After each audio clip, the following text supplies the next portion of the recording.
Здравствуйте, дорогие зрители! Камин уже разгорелся. Это значит, что у нас с вами сегодня у камина новая встреча. И гость сегодняшней программы – это руководитель Международного центра экологии человека в Болгарии Ирина Жербекова.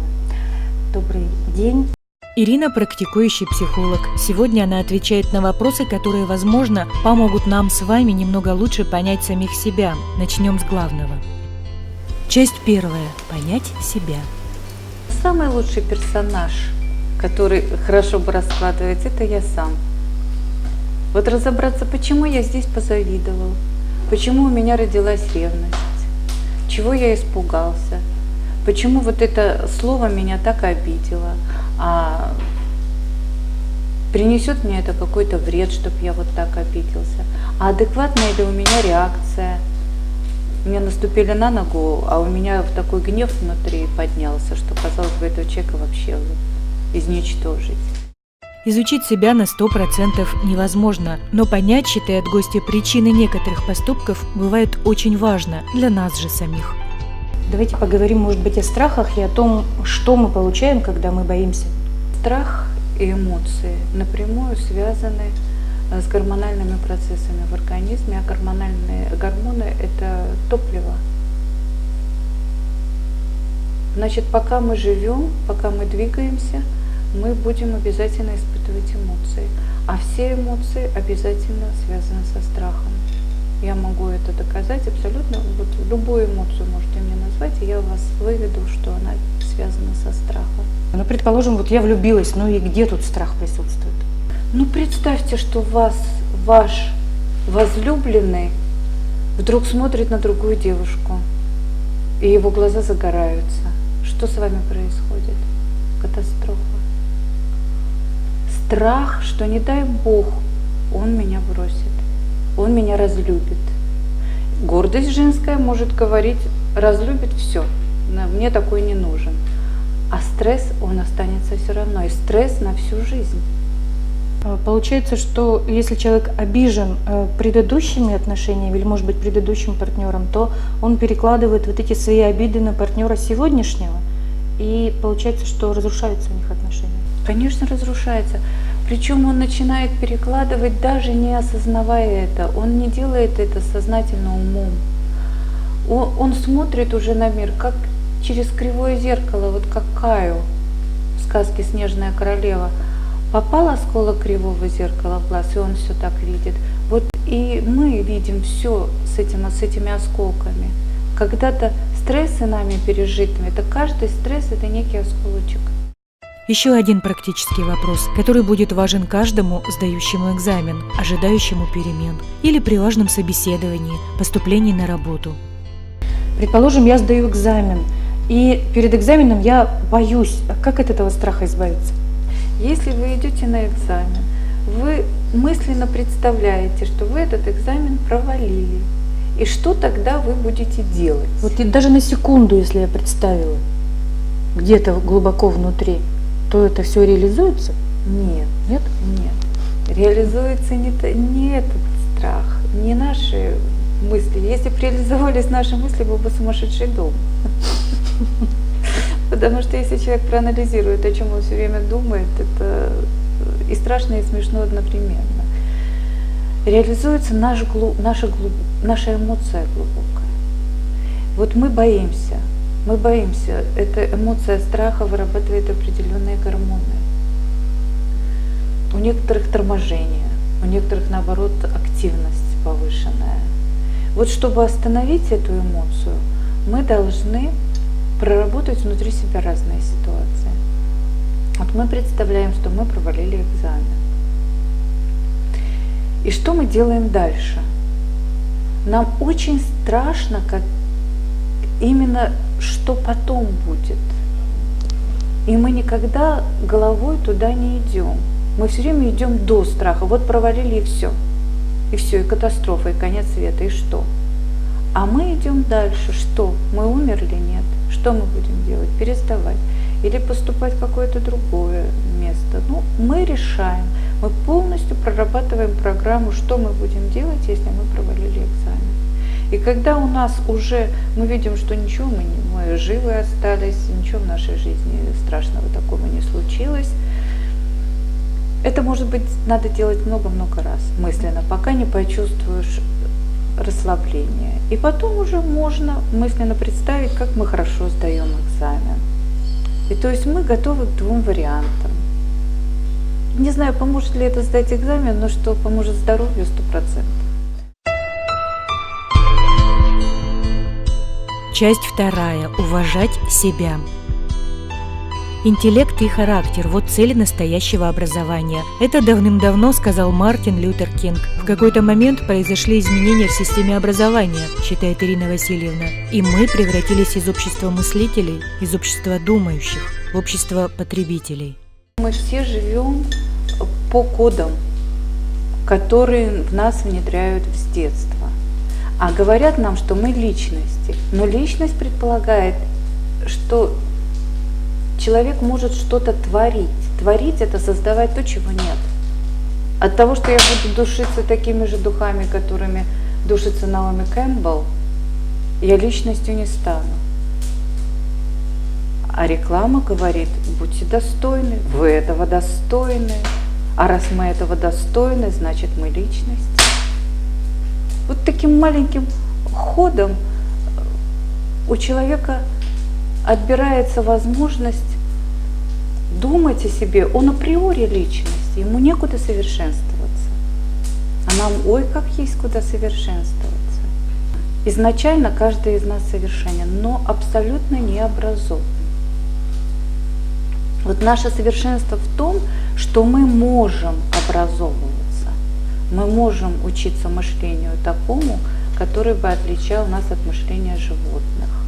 А сейчас мы, к сожалению, с животными на одном уровне мышления. Мы заботимся, что нам есть, как нам себя оберегать, инстинкт самосохранения и инстинкт выживания. Это то, чем мы живем. Точно так же живут животные. И высшие животные иногда делают такие поступки, о которых человеку можно только мечтать. Как они заботятся о своем потомстве и как они могут быть преданы человеку. Вот чтобы нам стать все-таки немножечко другими, чем наши братья, мы должны учиться логике. Вот единственное, чем не обладают животные, единственное их отличие от нас, то, что они не могут учиться логике, они обречены мыслить инстинктами. То, как мы сейчас все и мыслим, инстинктами. А можно ли вообще научиться думать? Конечно, можно. У нас для этого вообще-то и предназначен мозг, чтобы мы учились думать. К сожалению, об этом не заботятся наши педагоги. Я имею в виду и школьные педагоги, и педагоги, государственные деятели, потому что сейчас, как это ни странно, меняется образование, но оно меняется по западному типу. А на Западе и в Америке думать людей не учат, учат людей запоминать. Вот это тестовая система опросов. Без калькуляторов, наверное, ни один уже ребенок в Европе и в Америке экзамены сдать не может. Таблицу умножения они уже тоже даже не знают. Хотя таблицу умножения тоже относятся к запоминанию.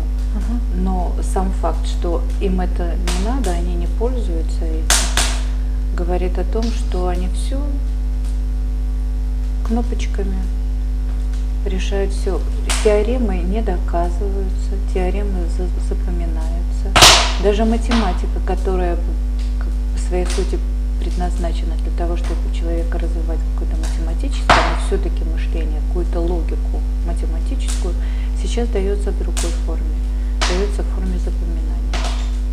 А думать это надо анализировать. Вот логика и анализ, они очень близки. Анализом у нас никто не занимается. Опять повторю, на самом деле это невыгодно, чтобы граждане занимались анализом. Они могут так доанализироваться, что решать, что вообще вся система против них. Мне кажется, они это и так видят. Они это видят, но объяснить не могут, как собака. Она все понимает, а объяснить не может. Вот мы не изведены вот до такого уровня. Мы все чувствуем, все понимаем, а логикой не владеем, объяснить не можем. А думать не только можно, а нужно учиться. Часть третья. Психолог и человек. Уж не знаю, откуда такое мнение. Мол, люди, которые занимаются практической психологией, для улучшения своей жизни знания применить могут не всегда. Ирина Лежепекова замужем. Ее супруг – коллега и руководитель. Его она считает бесспорным мастером и часто на него ссылается. Ваша жизнь на психоэмоциональном уровне сплошь состоит из гармонии. Нет, гармония – это тот идеал, к которому можно стремиться. Но опять, как совершенно нельзя избавиться от страхов, так и прийти к гармонии, наверное, можно. Но это путь. Это путь. Бывают моменты, когда разрешится какая-то ситуация, когда найдешь выход из ситуации, или после хорошего тренинга внутри наступает такая тишина, благодать, можно сказать, вот это и есть состояние гармонии. Но сохранять его долго очень трудно, я говорю, потому что мы существа эмоциональные. Но уже зная это состояние, всегда можно туда вернуться. Она знает, как достичь состояния покоя для отдыха души. И вместе с тем, понимая, что каждый из нас несовершенен, но в одном мы похожи, Ирина Лежепекова вновь дает практический совет.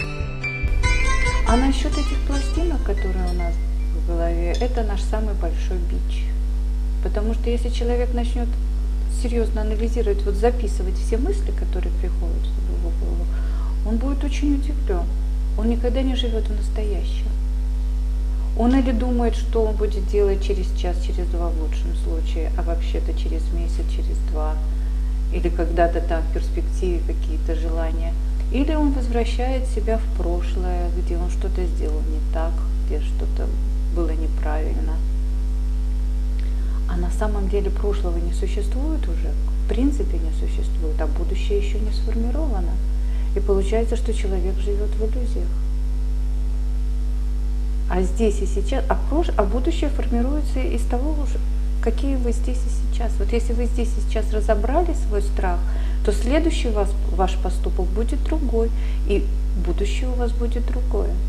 Скажите, а есть какие-то рекомендации у вас, как именно начинать утро, чтобы день прошел хорошо? Вот Михаил Михайлович категорически против аутотренингов, потому что аутотренинги – это уговоры себя. Но можно себя сколько угодно уговаривать, а если мы чувствуем какую-то опасность для нашей жизни, или даже не просто для нашего положения, или неуважения мы чувствуем, то никакие уговоры не помогут. Значит, с чего надо начинать день?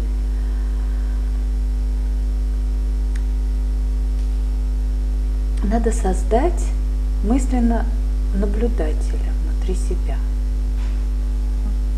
И этот наблюдатель будет в течение дня следить, какие у вас мысли. Пугают они вас или не пугают. И если не пугают, он скажет: нормально, можешь размышлять. Если пугают, он говорит: давай-ка или разберемся, на самом деле тебе тут что-то угрожает, или хватит крутить эти пластинки. И тогда вы будете больше настроены на себя. И тогда день у вас пройдет осознанно. И тогда, прежде чем что-то сказать, что-то совершить, этот наблюдатель внутри вас, он вам скажет: так, подумай, стоит на это обидеться, не стоит. Стоит так сделать или стоит так делать. Но этот наблюдатель, конечно, мы предполагаем, что обязательно обладает здоровой логикой. То есть ни в коем случае не разрешит вам сделать ни поступок, ни мысль, ни эмоцию, которая навредит вашему здоровью. Снято.